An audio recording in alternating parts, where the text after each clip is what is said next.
जो लोग कुंभ नहाने नहीं जा पाए वो अपने सारे पाप अपनी पत्नी को बता दें, फिर देखिएगा आपकी पत्नी आपको घर पे ही धो देगी। मेरे घर वाले भी कुंभ नहाने नहीं जाने दिए। मैंने पूछा इसका कारण, तो बोले कि पहले पाप बताओ फिर जाने देंगे।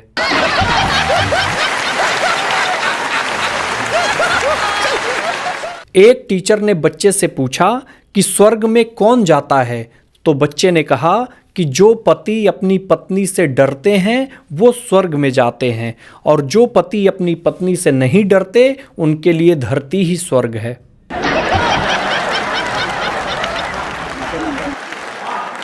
भाई साहब, हम लोग तो धन्य हो गए। हम वो पीढ़ी हैं जिसने इगोला पर, भूकंप, नोटबंदी, लॉकडाउन, कोरोना, रामलला मंदिर और 144 साल बाद महाकुंभ सब देख लिए। अब तो बस रिमोट कंट्रोलवा मिल जाए।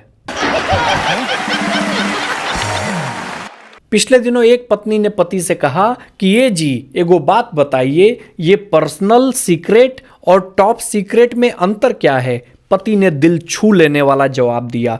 पति ने बोला कि तुम मुझे पसंद हो, ये पर्सनल है। तुम्हारी सहेली मुझे पसंद है, ये सीक्रेट है। और तुम्हारी सहेली को भी मैं पसंद हूं, ये टॉप सीक्रेट है। इसके बाद पति नहीं मिल रहा।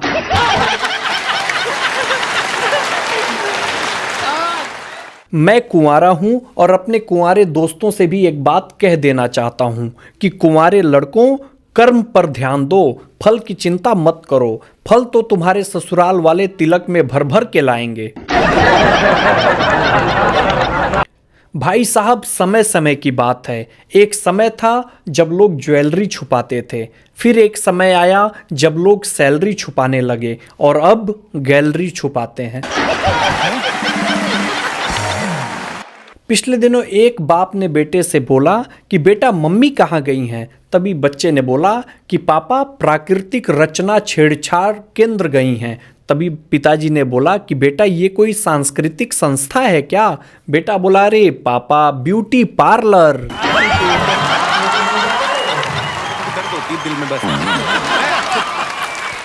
पिछले दिनों मेरे एक उत्तर प्रदेश के दोस्त ने कहा कि भाई पड़ोसन 3 बार चाय पीने के लिए बुला चुकी।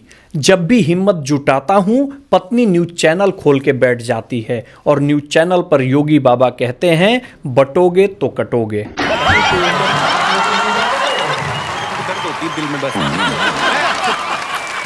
पिछले दिनों टीचर ने बच्चे से पूछा कि बेटा अगर लड़कियां पराया धन होती हैं तो लड़के क्या होते हैं। बच्चा बोला कि सर लड़के चोर होते हैं। टीचर बोले कैसे।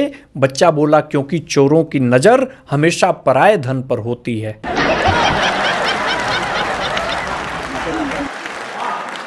पिछले दिनों एक पति पत्नी अपने दोनों बेटियों का विवाह संपन्न करके मेहमानों को विदा करके सुकून से बैठे थे। तभी पति ने कहा कि तुम्हें याद है जब दोनों बच्चियां छोटी थीं तब हमारी लड़ाई होने पर तुम कहा करती थी कि इन दोनों बच्चियों के कारण यहां रुकी हूं, वरना कब की छोड़ के चली जाती।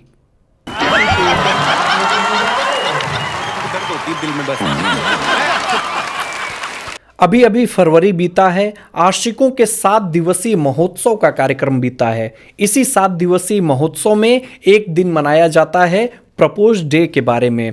आपको पता है कि लड़कियां इसलिए भी प्रपोज नहीं करती पहले, क्योंकि एक बार शूर्पणखा ने भी प्रपोज डे मनाने की कोशिश की थी।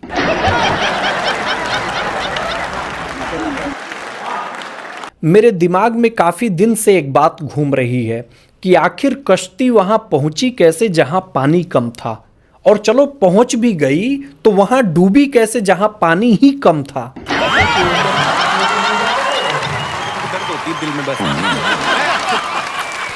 भाई साहब, मेरे सच्चे प्यार के सिर्फ 2 गवाह थे, एक वो और एक उसकी दादी।